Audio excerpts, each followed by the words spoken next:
Assalamualaikum warahmatullahi wabarakatuh. Selamat pagi anak-anak semua. Gimana kabarnya hari ini? Alhamdulillah, luar biasa, tetap semangat. Oke, pada kesempatan yang berbahagia ini, sebelum kita mulai pembelajaran, marilah kita berdoa terlebih dahulu. Untuk Beno, silahkan untuk memimpin berdoa. Berdoa dimulai. Oke, berdoa selesai. Oke, pada pagi hari ini adakah yang tidak masuk? Oke, masuk semua ya. Oke.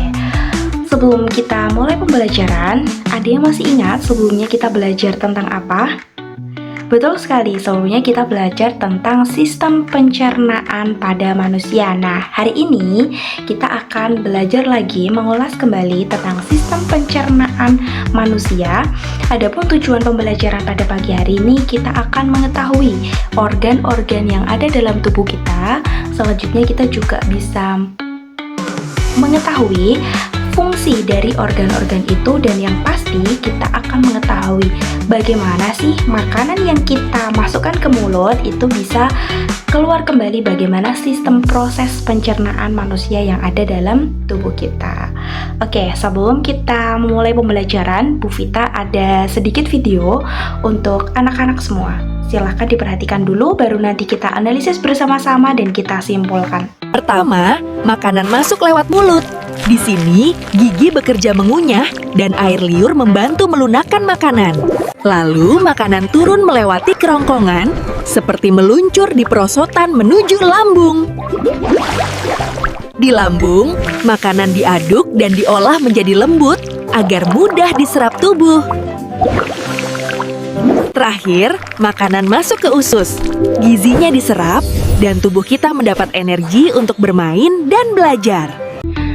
Oke, anak-anak tadi berarti sudah melihat tayangan video yang sudah Bu Vita sampaikan ya.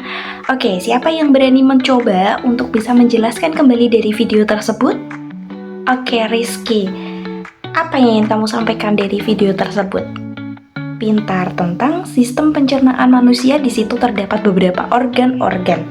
Nah, sebelumnya Bu Vita ingin tanya nih, siapa yang tadi pagi sudah sarapan? Oke, semuanya sudah sarapan ya. Lalu siapa yang hari ini berangkat diantar memakai sepeda motor? Oke, semuanya diantar pakai sepeda motor ya. Dari situ Bu Vita pengen tanya, kira-kira kalau misalkan dari kendaraan yang kalian pakai itu tidak diisi bahan bakar, apa yang akan terjadi? Benar sekali, kendaraan tersebut tidak akan bisa jalan. Nah, itu juga sama halnya dengan diri kita sebagai manusia. Kalau misalkan di tubuh kita, di diri kita tidak diberikan makanan, tidak diberikan makanan-makanan yang bergizi, maka tidak akan ada nutrisi yang bisa kita serap. Akibatnya apa? Coba ada yang bisa jawab? Pintar sekali. Akibatnya tubuh kita akan sakit karena tidak ada nutrisi yang dikelola. Lalu, sistem pencernaan manusia itu ada banyak organ-organ di dalamnya loh. Yang pertama ada mulut. Tadi apa ya fungsinya mulut?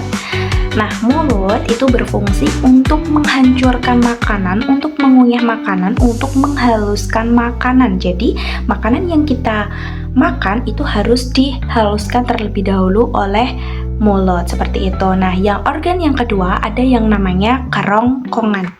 Apa sih sebenarnya fungsi dari kerongkongan itu? Oke, betul sekali. Kerongkongan itu berfungsi untuk menyalurkan makanan dari mulut sampai ke lambung. Kira apa sih fungsinya dari lambung itu? Nah, betul sekali. Lambung berfungsi untuk mencerna makanan yang ada dalam tubuh kita. Nah, ketika makanan sudah dicerna oleh lambung, akan masuk ke yang namanya usus halus. Apa sih sebenarnya fungsi dari usus halus itu? Nah, betul sekali. Fungsi dari usus halus itu adalah untuk menyerap nutrisi yang tadi makanan udah kita masukkan, dicerna oleh lambung, sama usus halus itu akan diserap nutrisinya, seperti itu. Nah, dilanjutkan dari usus halus, dilanjutkanlah ke yang namanya usus besar. Apa sih sebenarnya fungsi dari usus besar? Usus besar ini berfungsi untuk membusukkan sisa-sisa makanan. Nah, ketika makanan sudah diserap oleh usus halus, masuk ke dalam usus besar untuk dibusukkan, nah akan yang namanya disalurkan ke rektum. Fungsi dari organ terakhir yang ada sistem pencernaan manusia ini adalah untuk mengeluarkan sisa-sisa kotoran yang ada dalam tubuh kita. Selanjutnya, Bu Vita akan membagi kalian menjadi beberapa kelompok untuk proyek sistem pencernaan manusia ini. Untuk kelompok yang pertama, nanti ada Zahra.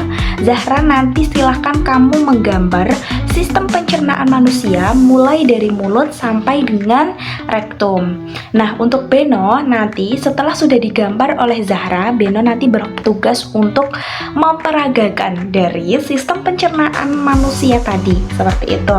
Nah, nanti dilanjutkan oleh Rizky. Rizky nanti bertugas untuk menceritakan kembali nih, sudah digambar oleh Zahra, nanti diperagakan oleh Beno. Nah, nanti Rizky silahkan kamu menceritakan kembali alur dari sistem pencernaan manusia mulai dari mulut sampai dengan rektum dan juga fungsi-fungsinya seperti itu.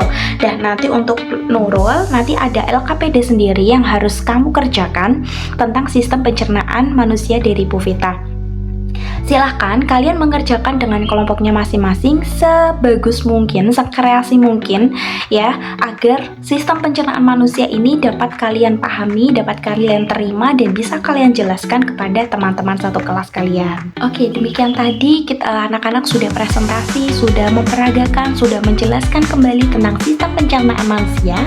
Mari kita simpulkan bersama-sama terkait dengan pembelajaran kita hari ini. Yang pertama, tentang sistem proses pencernaan manusia ada yang namanya mulut, betul sekali, yang berfungsi untuk menghaluskan makanan, lalu makanan masuk ke dalam kerongkongan yang berfungsi untuk menyalurkan. Dan yang ketiga nanti ada lambung. Nah, lambung ini berfungsi untuk mencerna makanan yang masuk dari mulut, dilanjutkan ke usus halus yang berfungsi untuk menyerap nutrisi makanan yang sudah kita makan. Dan yang kelima nanti ada yang namanya usus besar yang berfungsi untuk membusukkan sisa-sisa makanan yang sudah diserap oleh usus halus. Dan terakhir nanti ada di rektum yang berfungsi mengeluarkan sisa-sisa kotoran makanan yang sudah kita makan, seperti itu. Nah, apa yang harus kita lakukan anak-anak semua? Yang harus kita lakukan adalah yang pertama bersyukur bahwa di diri kita masih punya organ-organ manusia yang harus kita jaga. Dan yang kedua, cara menjaganya dengan apa? Kita harus memberikan makanan pada diri kita dengan makanan yang sehat, seperti itu. Oke, mungkin cukup sekian pembelajaran pada hari ini. Semoga anak-anak bisa menerima dan bisa kalian terapkan dalam kehidupan sehari-hari. Terima kasih dari Bu Vita, dan kurang lebihnya mohon maaf. Wassalamualaikum warahmatullahi wabarakatuh.